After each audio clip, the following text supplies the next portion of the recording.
A complexidade da alma. É claro, evidente, que eu não vou entrar na complexidade da alma. Sabe que pato novo não mergulha fundo. Então, quem sou eu para poder mergulhar na complexidade da alma? Sobretudo, levando em consideração a própria complexidade da alma.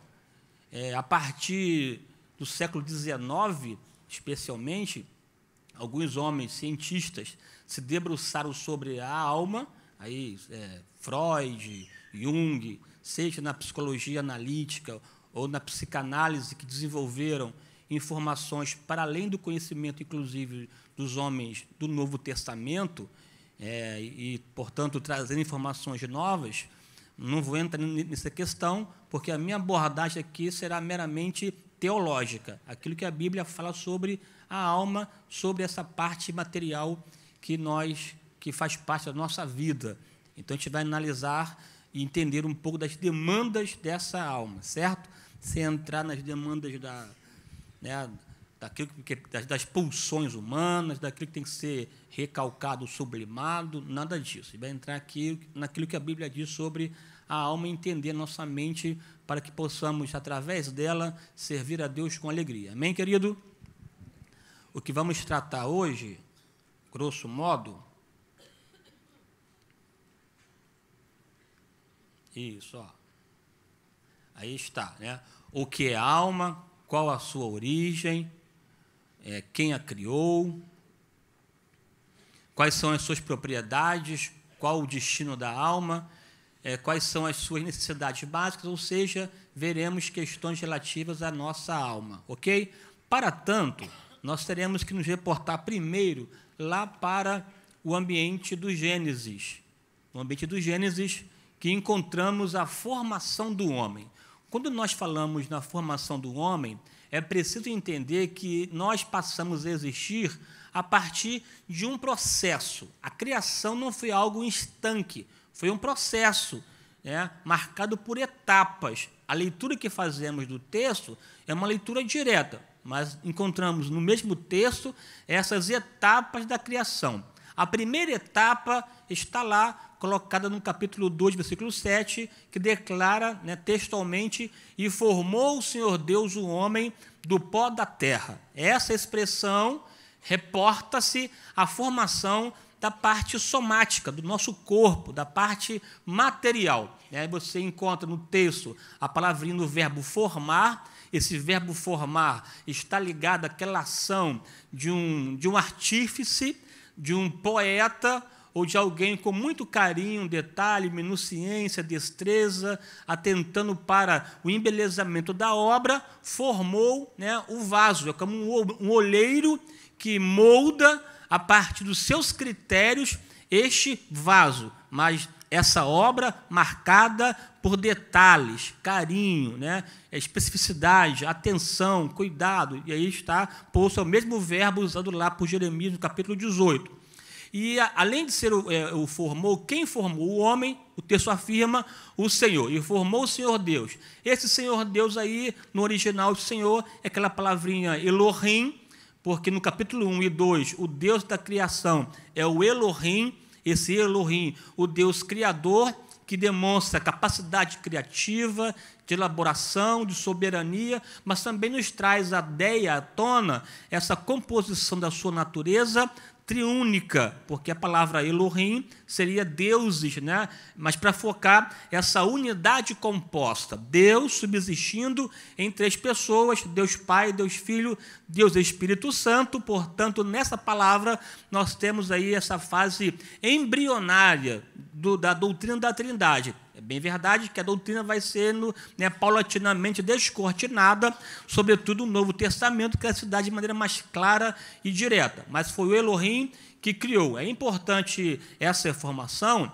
porque na própria formação e constituição humana, nós aprendemos que nós somos triúnicos também. Nós temos corpo, alma e espírito. E essas particularidades que formam o indivíduo, elas não se desenvolvem de maneira dicotomizada, ou separada, ou divorciada. É uma relação extremamente interligada, vinculada, entremesclada, amarrada, né? Não tem como se separar. Na verdade, a separação, quando acontece, é que se dá a morte. A morte é, na verdade, a ruptura, a separação da parte material da parte imaterial.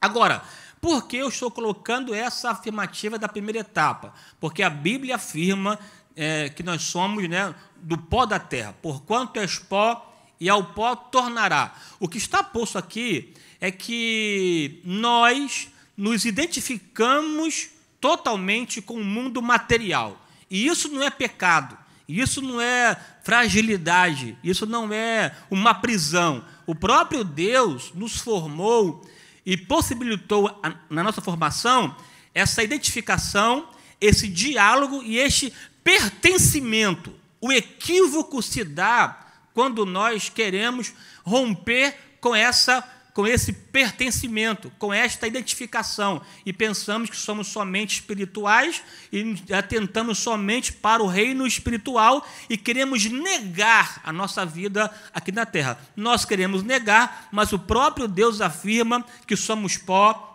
porque és pó e ao pó tornará, e Ele nos fez do pó. Ele, ao nos fazer do pó, é porque Ele queria que nós estabelecêssemos uma relação com o mundo material. E esta relação com o mundo material, querido, envolve a nossa vida como um todo. A nossa vida educacional, política, econômica, social, né, biológica. É tão biológica a nossa vida que não se pode negar que o nosso comportamento também, né, é fruto das questões biológicas. E esse corpo que nós temos, ele é condicionado à nossa vida onde nós estamos. Interessante que esse corpo é tão capaz de viver em qualquer ambiente, em qualquer clima, seja no ambiente calor, no deserto, ou no ambiente frio. A capacidade de adaptação é fenomenal e a mobilidade que esse corpo tem, que o supera em qualquer anatomia comparativa ao corpo ou a estrutura anatômica de qualquer ser vivo. O homem é sobressalente nesse sentido. Então, você não pode negar a sua vida biológica.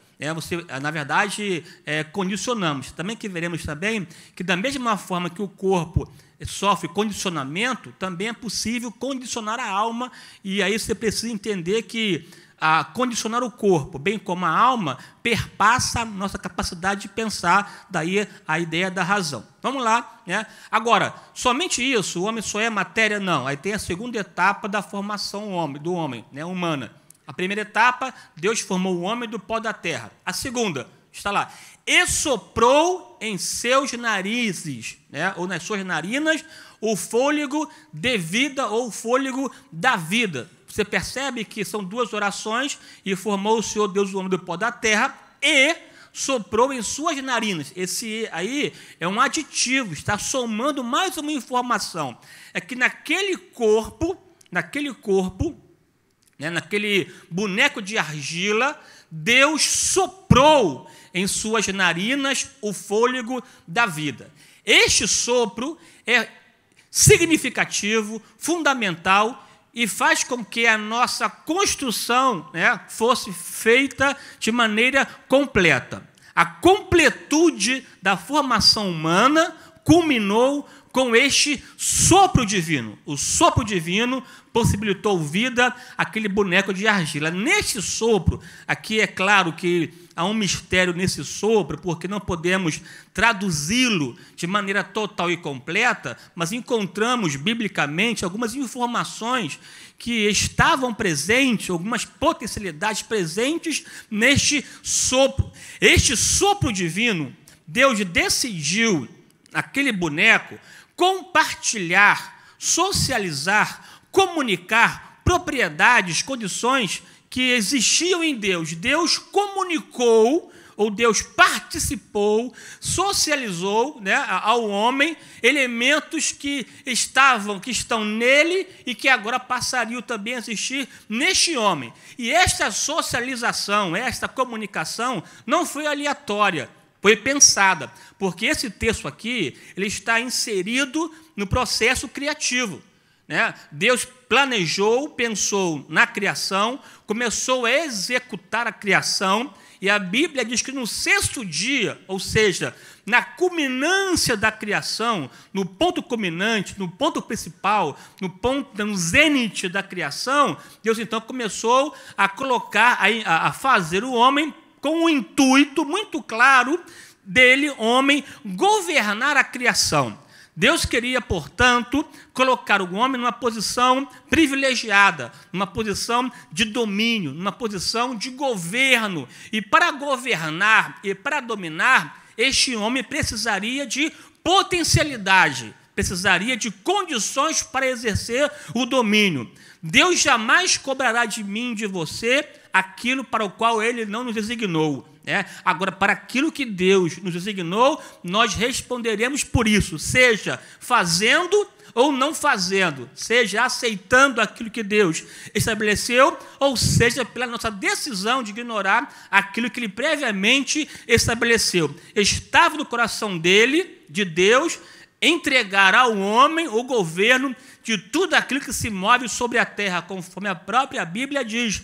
É tão verdade que a Bíblia diz que quando Deus formou o homem e soprou em suas narinas, o versículo 15 do capítulo 2 diz que Deus o tomou, porque ele, o homem, criatura, enquanto criatura, Deus pode tomar e colocar aonde Ele bem deseja e estabelece. A Bíblia diz, Deus o tomou, o colocou no jardim. Deus, além de tomá-lo, definiu o lugar no jardim e definiu a função para lavrar e guardar o jardim. Olha só, interessante que Deus o tomou, decisão soberana, estabeleceu o lugar, o jardim, e ordenou, estabeleceu a função, lavrar e guardar. Guardar e lavrar. Guardar envolve proteger. E para proteger é preciso estabelecer estratégia, plano, elaborar, perceber, notar, vislumbrar. Não é? Ninguém consegue guardar alguma coisa sem a capacidade de pensar, refletir e de análise. Ou seja, ao colocar o homem no jardim para guardá-lo, Deus dotou este homem de potencialidade para tanto. E além de guardar o jardim, também estava sobre ele, o imperativo de fazer prosperar o jardim. Esse lavrar é cultivar, produzir, prosperar. Ele, o homem, deveria guardar o jardim, mas também torná-lo produtivo, torná-lo frutífero, frondoso. Ou seja, também Deus colocou no homem a capacidade de exercer domínio, governo, proteção, mas também com a missão de fazer prosperar. Tudo aquilo que Deus te confiou, você precisará guardar, proteger, mas também fazer frutificar. E em você existe este potencial, porque este potencial, fruto do sopro divino. Este sopro divino comunicou energia ao homem para que as suas funções, seja biológica, sociológica, psicológica, espiritual, fossem ativadas. Um sopro que tornou o homem alma vivente. Perceba que, ao mesmo tempo que ele era um barro de argila, um breco de argila, foi o sopro divino. E este sopro, aí está a ideia na palavra original, esse ruar. Claro que esse sopro não é o Espírito Santo, é o sopro da vida. É bem verdade que o Espírito Santo, ele atua na vida. Ele também é o Espírito de vida. A vida emana de Deus, provém de Deus. Deus é a fonte da vida. E qualquer vida só existe por conta da fonte primária, que é o próprio Deus. A Bíblia diz que Jesus, inclusive, ele é o príncipe da vida, é o doador da vida. A vida emana dele, a vida, seja ela biológica ou a vida espiritual. Fora de Deus não há vida. Daí uma relação do Espírito Santo. Mas aqui no texto foi o sopro divino que comunicou vida. Agora, uma vida qualquer, não. Por mais que a Bíblia diga que Deus soprou em suas narinas, ele foi feito alma vivente, e alma vivente significa ser vivo. E esse ser vivo também é a mesma palavra para se referir aos seres irracionais, que a terra produziu, e os seres vivos, mas só podemos compreender bem esse texto 2:7 de Gênesis acrescentando a informação de Gênesis 1:26, que a Bíblia diz que Deus decidiu: façamos o homem conforme a nossa imagem e a nossa semelhança. Neste sopro divino, além de carregar vitalidade, energia, vitalidade, e deu vida ao corpo e fez dele alma vivente, também comunicou a sua imagem e semelhança. A imagem de Deus foi comunicada ao homem naquele sopro. E essa imagem de Deus no homem não é imagem física, não é imagem biológica. A propósito, a menor parte que de fato nos representa é a parte biológica, porque o que nós somos de verdade está aqui dentro da gente, que é nosso mundo subjetivo, é a nossa alma, que de fato nos identifica enquanto pessoa. Este sopro divino comunicou ao homem atributos morais, portanto, uma vida socialmente perfeitamente plausível. É claro que atributos pessoais de Deus não foram comunicados, ou atributos especificamente da divindade, como onipotência, onisciência, onipresença, eternidade, no sentido pleno da palavra. Isso não foi comunicado, mas amor, justiça, bondade, essa condição de uma vida espiritual plausível foi comunicado. Na verdade, esse sopro, ao mesmo tempo que capacitou o homem para ter uma vida social positiva, também o facultou de forma plena a desenvolver uma vida espiritual com ele. Esse sopro possibilitou um ponto de comunicação, um elo entre o mundo espiritual. Ao mesmo tempo que o corpo identifica o homem com o mundo material, este sopro divino que injetou no homem espírito e alma o possibilitou desenvolver uma vida plena no âmbito espiritual. Aí você entende dimensões que foram estabelecidas na criação. Dimensão material, para tanto o corpo é fundamental, e dimensão espiritual. Daí você entenderá que nós dependemos, de questões tanto materiais, mas também de demandas espirituais. Da mesma forma que precisamos alimentar o corpo para que ele seja sadio, a nossa alma também precisará ser alimentada. Na criação, nessa imagem e semelhança, no sopro divino, ocorreu a nossa identidade total no que diz respeito ao mundo espiritual. Isso, essa semelhança e imagem, uma especificidade exclusivamente humana. Nenhum outro ser vivo carrega em si essa imagem, esta semelhança. Bem verdade que essa imagem pós-pecado, ela se tornou turva, ela foi afetada, e aí este afetamento, efeito danoso do pecado, não atingiu somente a matéria, atingiu também a nossa alma e o nosso espírito, de sorte que nós, enquanto completude, precisamos sermos restaurados. E quem restaura isso é Jesus. Jesus restaura a imagem de Deus em nós, não para sermos semelhantes a Adão, mas semelhantes a Jesus.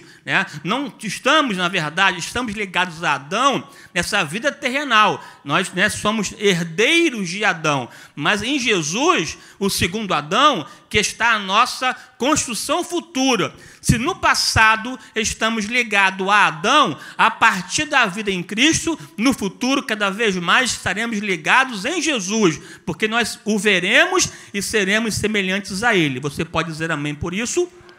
Aqui avançando. Então, neste sopro foi comunicado a nossa personalidade, a nossa persona, de fato, carregada, comunicada neste sopro. E personalidade, você tem que entender que, na verdade, é um somatório da nossa parte material, nosso fenótipo, que é também a parte externa do chamado genótipo, mas também é o nosso temperamento, a maneira como nós lidamos com o mundo externo, mas também é a nossa razão, o nosso caráter. Esse caráter ele é formado a partir do mundo externo, o ambiente no qual somos desenvolvidos. Então, a personalidade é o somatório daquilo que carregamos de maneira congênita, a parte física, mas também o temperamento e aquilo que aprendemos socialmente, que é o nosso caráter.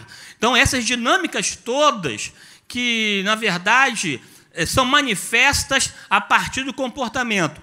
E não se pode pensar no comportamento somente olhando a partir de um prisma, somente tentando explicar o comportamento a partir do aspecto determinante do corpo, ou da alma, ou do espírito. Não, o homem age a partir do seu construto, da sua totalidade. Nós separamos as partes com um fim didático, mas a manifestação, a construção, se dá de maneira completa. É um equívoco, por exemplo, quando nós queremos explicar o comportamento somente olhando o prisma, né, natural ou biológico. Por exemplo, tem algumas pessoas que querem dizer, afirmar, que algumas são levadas, têm a tendência de ter um comportamento promíscuo por conta de uma herança, de uma carga genética. Existe um gene naquele indivíduo que o leva a ser, por exemplo, um adúltero. Não consegue ser monogâmico, ele quer ter 1000 mulheres, ter um comportamento, né, adúltero, porque existe uma herança genética nele. Ele é levado ao álcool porque existe um gene que o impulsiona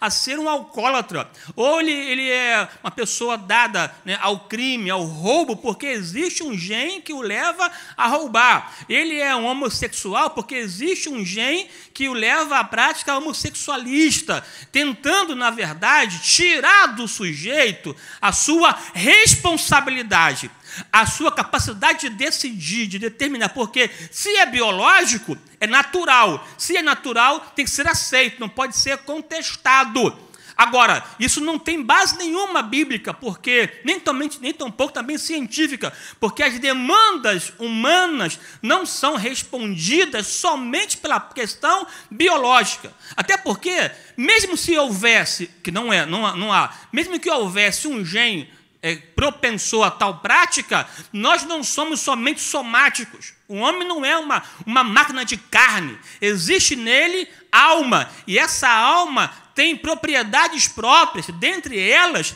a razão, que é a capacidade de pensar, decidir, refletir, analisar e, portanto, frear, inclusive, nossos impulsos humanos, né? Nós temos fome. Todo mundo aqui sente fome. Isso aqui é uma questão natural. Agora, uma coisa é ter fome, outra coisa é decidir o que comer. Outra coisa é decidir a maneira como se come, porque isso perpassa a nossa razão. E razão tem a ver com a nossa inteligência e com a capacidade de percepção de entender a própria realidade. Não dá para explicar o homem somente no âmbito biológico, porque senão seríamos semelhantes aos animais irracionais. Agora, os animais racionais não receberam este fôlego de vida, este sopro divino, e não foram feitos à imagem de Deus. Ser imagem de Deus denota, nos remete à capacidade de pensar. E é um poder. Aí vem uma ideia. Todo poder traz consigo responsabilidade. Deus, portanto, cobrará de mim, de você, aquilo que Ele nos confiou, porque Ele sabe que podemos fazer. Qualquer ideia, amado, qualquer ideia que roube de você a sua responsabilidade, ignore, não dê conta, não leve a sério, porque nós somos seres responsáveis. Por exemplo, a ideia determinista, aqui como coloquei a partir da questão biológica, a questão da determinação fatalista também não se aplica, que você é um sujeito, não é sujeito, você é consequência, uma marionete, quem quer que seja, ou está vestido nas estrelas, isso não se aplica. Não tem isso, você é senhor do seu destino e você pode decidir, porque Deus te deu poder para tanto, porque em você Ele soprou o fôlego de vida e comunicou imagem e semelhança. Você pode dizer amém?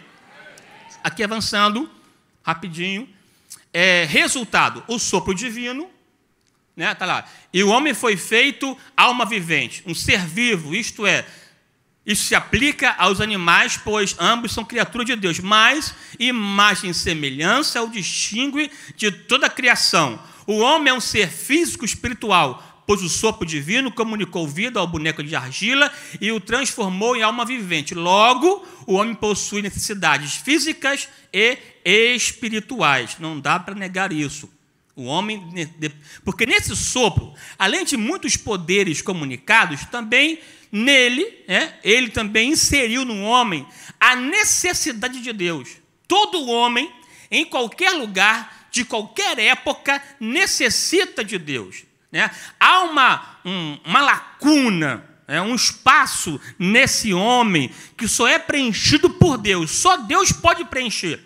Até mesmo aquele indivíduo que nega a existência de Deus, ele ocupa esse lugar fazendo-se o próprio Deus, porque ele passa a ser o Senhor de si mesmo e quer estabelecer as suas próprias regras, porque na latência da alma humana há um grito, há um berro que chama, que evoca, que clama por Deus. Essa alma que tem sede de Deus, que clama pela sua existência e só será sanada, atendida, descedentada na medida em que ela se aproxima de Deus, porque a nossa vida material ela se dá de maneira total, plena e absoluta quando a nossa vida espiritual está resolvida. Você viu aqui a exposição que Deus formou o boneco de argila, e soprou em suas narinas. Este sopro o deu capacidade para poder gerenciar o reino material.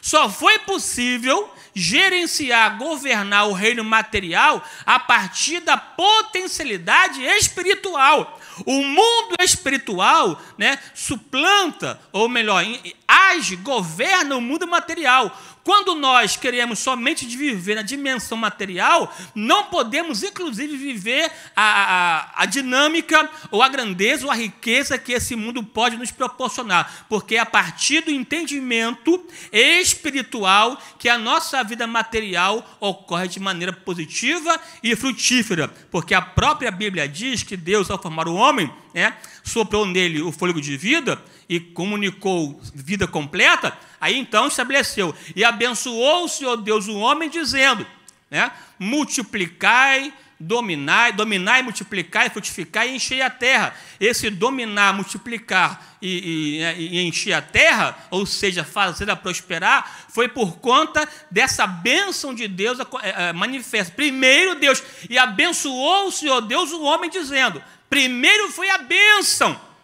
E essa bênção o capacitou a viver com excelência a dominação terrena. Quando invertemos a lógica, temos problema. Para você ter uma vida material abençoada, você precisa cuidar da sua vida espiritual.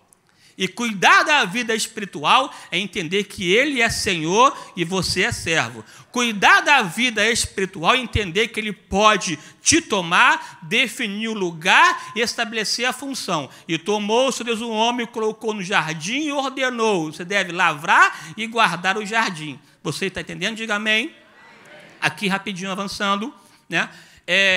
Os versículos que nós analisamos aqui no texto, eles estão realmente ligados a esse ponto culminante.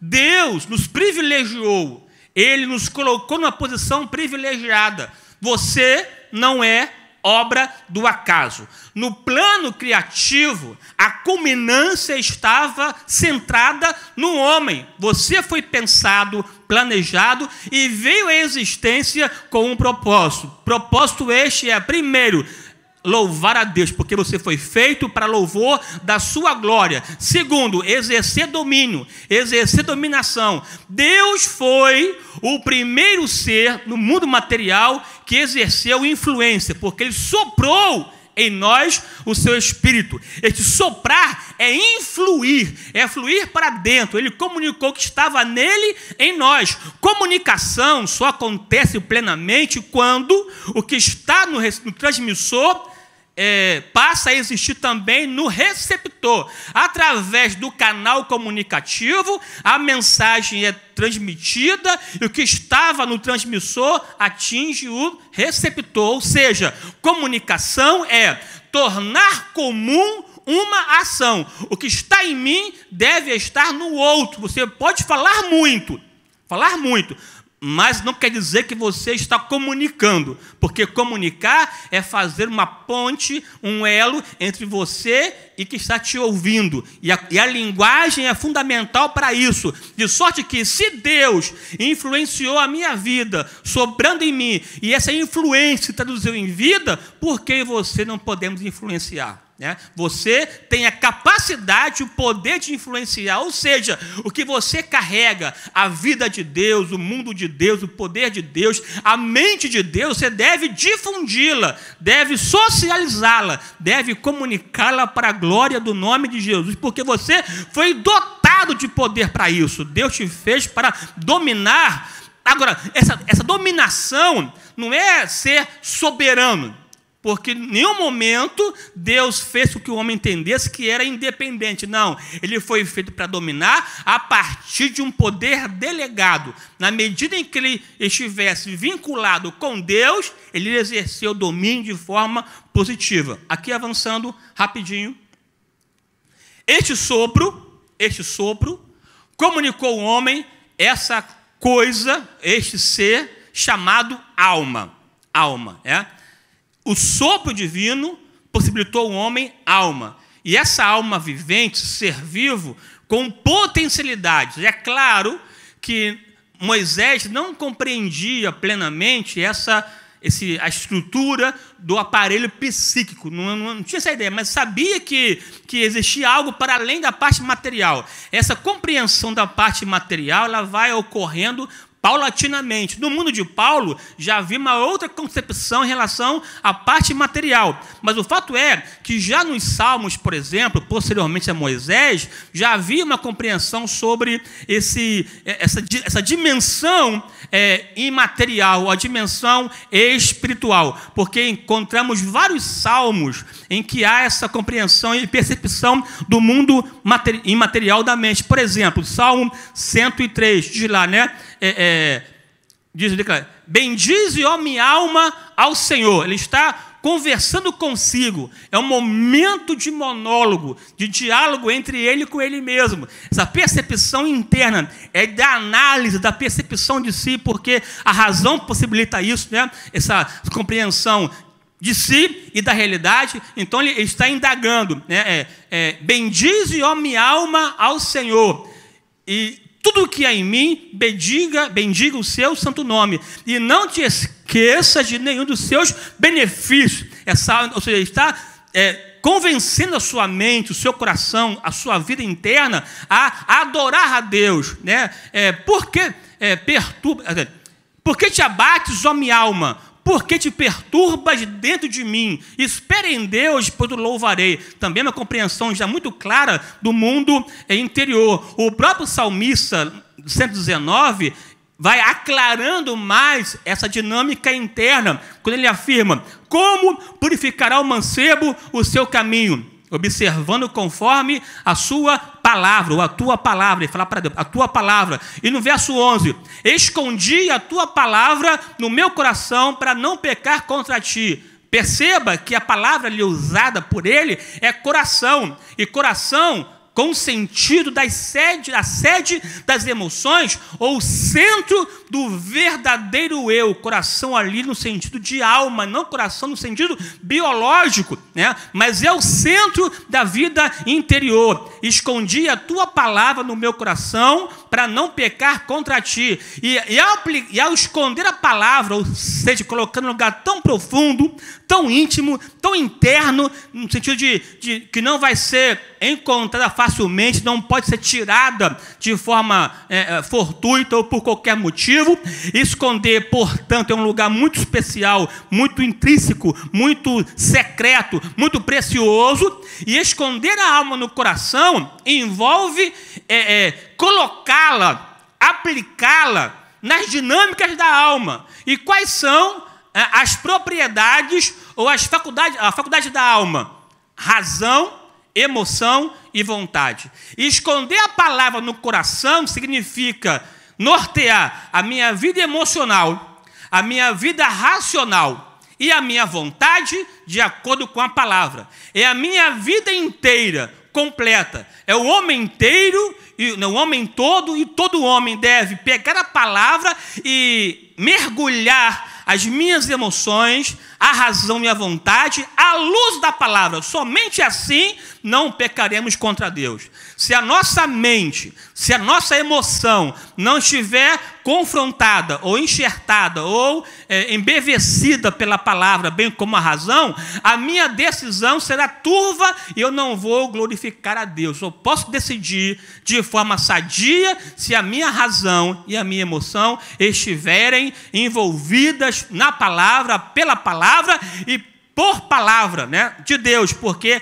é a palavra que vai gerar em nós o comportamento de agradá-lo, porque a nossa mente, ela tem uma tendência de crer como verdade aquilo que se ouve de forma repentina, recorrente ou repetida. A nossa mente ela vai se adequando às afirmações repetidas. Ou seja, se você é uma pessoa que tem contato com a Bíblia Sagrada, que está sempre lendo, estudando, participa ativamente dos cultos, se envolve com ela, a sua mente vai agir a partir da referência da palavra de Deus. De sorte que este envolvimento irá possibilitar em você cumprir o Salmo de 119, verso 11. Escondi a tua palavra no meu coração para não pecar contra ti. É a Bíblia, portanto, que nos blinda contra o pecado. Caso contrário, a nossa alma vai ser envolvida com as demandas dessa vida e vamos nos esquecer de Deus. Ok? O que seria a alma? Sede das emoções. O nosso verdadeiro ego. Claro que ego aqui, esse eu, né? O nosso verdadeiro eu. Alguns afirmam que é o caráter, é aquilo que nós agimos a partir do comportamento, porque o que menos importa é, de fato, a aparência física, porque você pode ser bonitinho, mas pode ser um ordinário, né? E vice-versa, né? Pode ser até não tão belo, mas ser uma pessoa de palavra, de caráter, de bom caráter. Então, você vai ser identificado pelo seu comportamento. Agora, o caráter também faz parte dessa faculdade da alma. É bem verdade que o caráter você vai formando, porque a nossa alma também tem essa etapa de formação.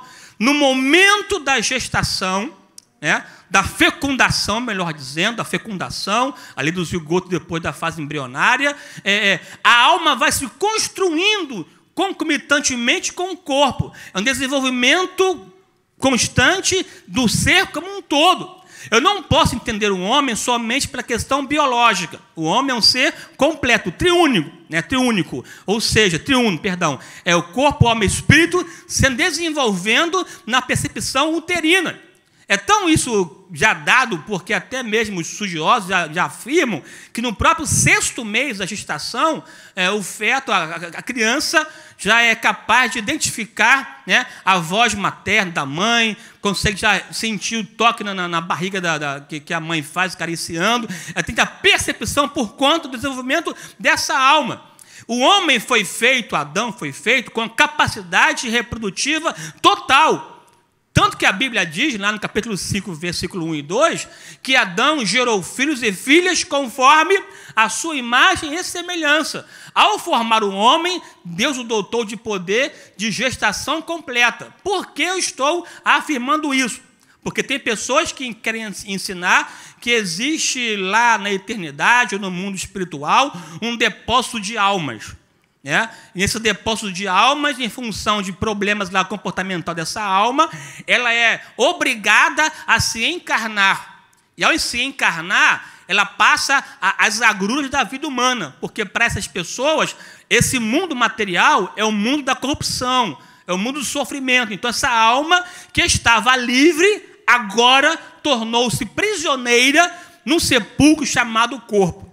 E esse corpo ela só vai ser livre ou voltar à liberdade quando ocorrer a morte. A morte, portanto, seria uma libertação da alma. Essa compreensão não é bíblica. Não é bíblica. É bem verdade que a corrupção está presente no mundo físico, até por conta do pecado. Mas a natureza, ela também é criação de Deus. ela também está sobre o domínio de Deus. E a própria natureza, ela clama, ela aguarda, deseja a restauração e a redenção. Está no texto bíblico, né, que a natureza, ela geme, ela aguarda, ela anseia a redenção, porque a redenção de Jesus, o que ele fez, aplica-se à nossa vida, mas também aplica-se à criação material de Deus como um todo, porque toda a criação geme aguardando a manifestação dos filhos de Deus no que diz respeito ao seu processo também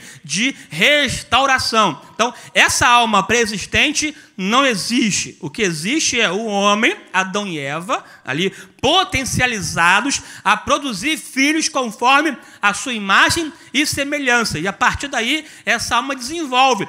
E nesse processo de desenvolvimento, se dá também a partir de questões biológicas, questões, né, no âmbito do congênita, a pessoa nasce com certos comportamentos ou tendência, mas, sobretudo, a partir da sua relação social, do ambiente sociológico. Aí você vai compreender que o homem é um ser psico, bio, social e espiritual. Ele vai aprendendo coisa, assim como o nosso corpo é condicionado, você pode condicioná-lo a determinados comportamentos, a nossa alma também pode ser condicionada, porque ela vai reagir a determinados estímulos que ela sofre do mundo externo. Cada pessoa vai reagir de uma forma, é verdade, mas a reação da pessoa é uma resposta àquilo que ela foi, né, estimulada, seja por palavras,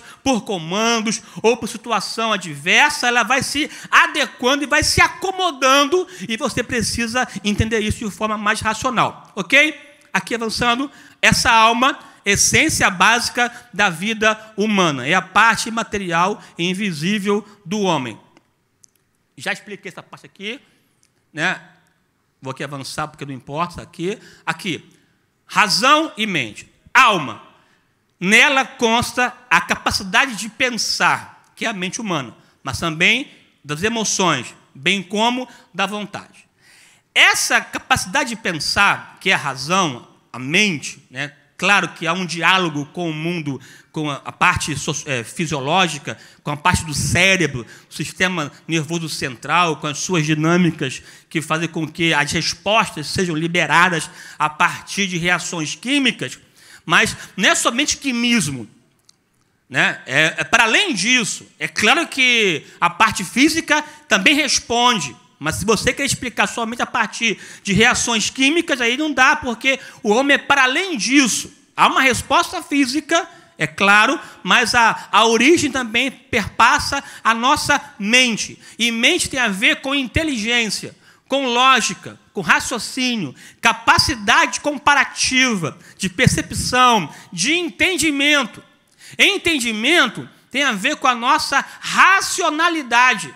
E o único ser vivo capaz de raciocinar é o homem. Eu até brinco que quando nós, né, homens, não raciocinamos ou não pensamos, nós perdemos aquilo que nos distingue dos animais irracionais.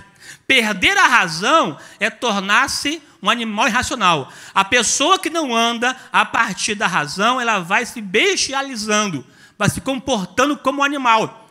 E a nossa mente, ela vai, né, sendo aclarada, ampliada, aperfeiçoada, na medida em que ela também anda e se aproxima de Deus. Aproximar-se de Deus potencializa a nossa razão, e não o contrário.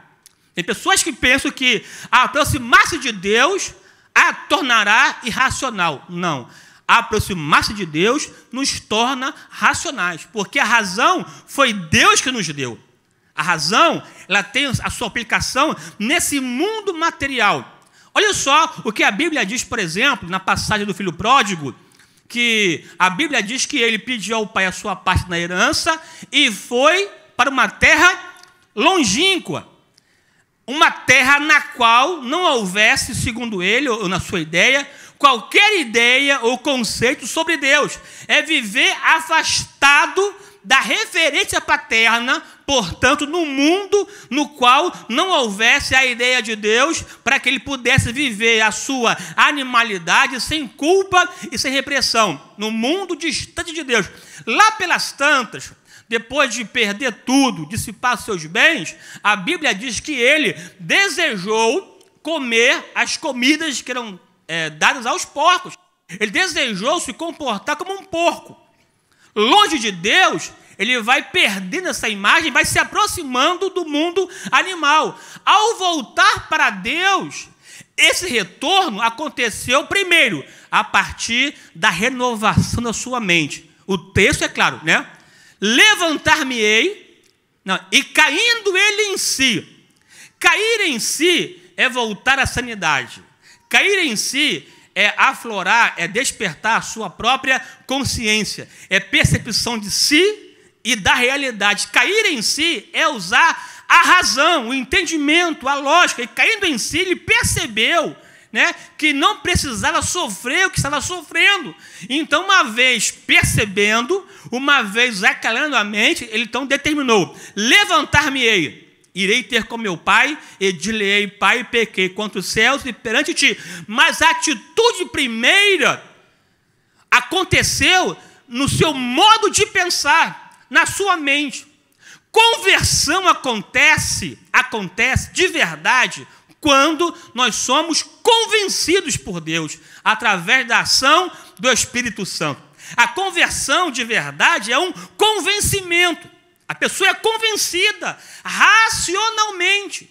E ser convencida racionalmente é ter a mente iluminada, porque a Bíblia diz que as pessoas que estão no mundo perderam a sua capacidade mental, no sentido de entendimento, porque a Bíblia diz que o Deus desse século cegou o seu entendimento. Estar em Cristo é reestruturar, restabelecer o nosso entendimento. A pessoa no pecado, a Bíblia diz que ela está com o seu entendimento entenebrecido.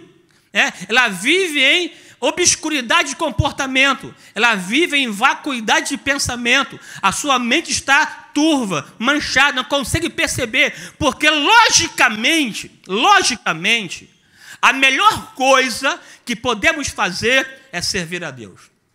Logicamente, a melhor coisa é reconhecer que dependemos dele. Racionalmente falando, é impossível negar a sua existência. Uma pessoa que nega a sua existência de Deus, a Bíblia chama de maluca, de louca. Diz o nércio no seu coração, não a Deus. E nércio é aquela pessoa que perdeu a sanidade. Aqui eu aprendo que tudo começa com a nossa ou na nossa mente. A nossa mente é fundamental no processo comportamental. Eu preciso cuidar da minha faculdade racional. Agora, às vezes nós confundimos que fé é algo contrário à razão e quem tem fé não pode ter razão. Não. Qual é a dificuldade de acreditar num Deus que chamou à existência aquilo que não existia a partir do poder da sua palavra? Qual é mais fácil crer num Deus que fez os céus e a terra, ou acreditar, por exemplo, numa ideia louca de que o homem veio da ameba? Que a ameba teve o seu processo evolutivo, transformou-se numa plantinha, a plantinha transformou-se no animal, o animal no ser humano. Como crer que de um ser inanimado sem vida surge vida?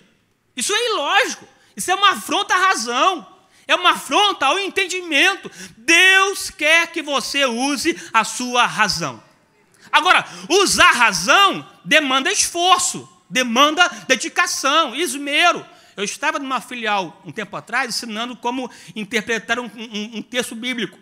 Você tem que primeiro entender ele todo, o seu contexto geral, aí gramaticalmente falando, entender como separar os parágrafos do texto, para cada parágrafo escolher um tema, um título, e esse título tem a ver com a essência básica do parágrafo, e você vai para outro parágrafo para construir um todo, ou seja, pelo menos aí uns 3 dias, Pegar lá o caderno, pegar o lápis, né, a caneta, o computador, dividir, escrever, reescrever, ler, reler, pensar, meditar. Não é assim.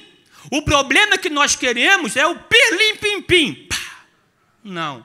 Razão, Deus nos deu para resolver problema. Há uma demanda posta. O que fazer? Deus colocou em você a resposta para aquele problema. Você precisa pensar e pedir a Deus: Deus, ilumine a minha mente, dá-me a mente de Cristo, dá-me uma ideia, uma resposta. Vai pensar e vai comparar de forma racional. Você em Deus percebe-se quem você é. Isaías, quando teve uma experiência com Deus poderosa, né, lá no capítulo 6, ele viu o Senhor assentado num alto sublime trono, ou seja, próximo de Deus. O que aconteceu com ele? Ele percebeu que era pecador. Ai de mim que vou perecendo. Por quê? Eu sou um homem de lábios impuros e habito no meio de um povo de impuros lábios, e meus olhos viram o rei. Esse ver o rei é capacidade sensorial, de percepção, de entendimento. Então, ao aproximar-se de Deus, mais humanos nos tornamos. E nossa humanidade, ela é restaurada, e essa restauração traz consigo a nossa reconhecimento de dependência de Deus. É tão verdade que arrependimento biblicamente, ou seja, dar meia volta em direção a Deus, é uma consequência da renovação da nossa mente. É o metanoia. Transformar a nossa mente significa alinhá-la com Deus. Quer ter uma mente renovada, quer usar bem a sua razão e com ela glorificar a Deus, sirva-o na beleza da sua santidade. Servir a Deus não é anular a razão. Servir a Deus é utilizá-la para a sua glória e para o seu louvor. Rapidinho aqui, só aqui algumas frases importantes em relação à alma humana, nossa mente. Uma frase aqui interessante, algumas frases. Você já ouviu as frases, vou só ler para você, de um especialista em alma que nos ensinou o que está aqui. Olha só, se eu quero vencer a natureza humana, tenho que pensar em Deus. Nossos desejos passam pela nossa mente. O que ocupa a sua mente? Outra frase, o que domina a sua mente determina as suas atitudes e vida. A mente humana escolhe acreditar no que lhe é informado repetidas vezes. As três coisas que a mente humana mais precisa: foco, conversa e heróis. Você já conhece essas frases, né? E é verdade, ó. Você quer vencer as suas limitações, as suas agruras? Coloque Deus na sua vida, na sua mente, seu modo de pensar. Colocar Deus na nossa mente não é mágica, é se aproximar dele. Através de quê? Daquilo que ele nos facultou, a sua palavra. A vida comunitária, a vida eclesiástica, porque a alma, a mente precisa de conversas. Não qualquer conversa, porque a Bíblia diz que as más conversações enfermizam a alma. As más conversações corrompem os bons costumes, né? As más comunicações, as más associações. Portanto, se você quer ter uma mente sadia, dialogue com Deus e consigo, mas também dialogue com os seus irmãos. É impossível ter uma vida sadia, um cristão ter uma vida sadia sem a participação ativa com a vida comunitária eclesiástica. Crente somente em casa, isso não existe. O lugar de crente é na igreja. Lugar de crente é servindo a Deus com alegria, uns com os outros.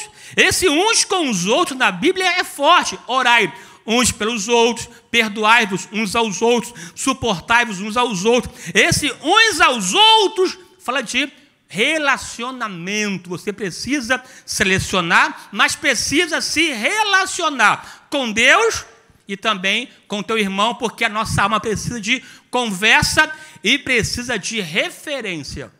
Referência positiva, de heróis. Porque para ter foco, eu preciso primeiro estabelecer para onde vou. E só vou estabelecer para onde vou a partir das referências que eu vivo. Eu só posso almejar alguma coisa se eu tiver um contato com essa coisa. mesmo que de longe. Uma pessoa que nunca ouviu falar, por exemplo, de Oxford, né, vai querer estudar lá. Porque nunca ouviu falar, não tem contato, isso não gera desejo nele, não gera sonho nele.